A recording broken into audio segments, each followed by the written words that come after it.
All right, hi guys, let's go ahead and make a lantern. So we're gonna start off with our table and a piece of cardboard that would be from just like a cereal box or that kind of thickness or thinness. This is from some Rice Krispies. And what you're gonna need is a ruler to start with. So I've got my ruler here. All right, and you're gonna want to start off having cut a really straight side, and in my case, I didn't cut that too straight. So I'm gonna go ahead and take, you can use a pen or a pencil. I'm gonna use a marker just so it'll show up for the video.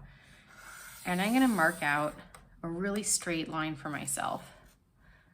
All right, and I want that to go all the way to both ends of the piece that I'm using. So I'm going to extend it. All right. So I've got that line there, and that's what I'm gonna start with. I've decided that I wanna make my piece probably 4 inches tall. So I'm gonna start on one side of my line, and I'm gonna make a mark at 4 inches tall on one side.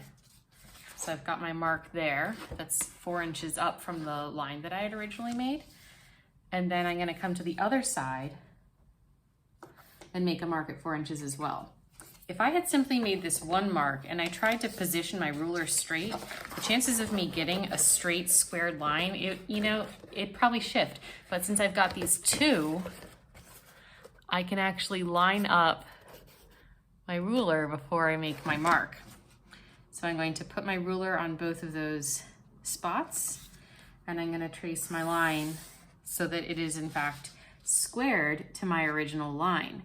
If I was just guessing, I would not end up with it squared to my original line. It would probably be pretty close, but it wouldn't be squared, okay? So there is my piece that is 4 inches tall to start with. And I want it to be about 12 inches long. So I'm gonna do the same thing that I did on the other side. I'm going to start off with a line,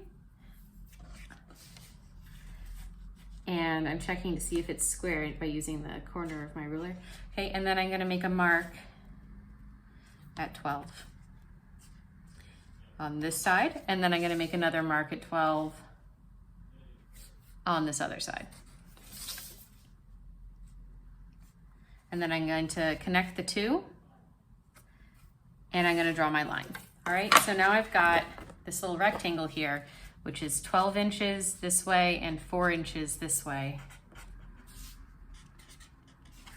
Okay, and then I'm gonna go ahead and cut that out.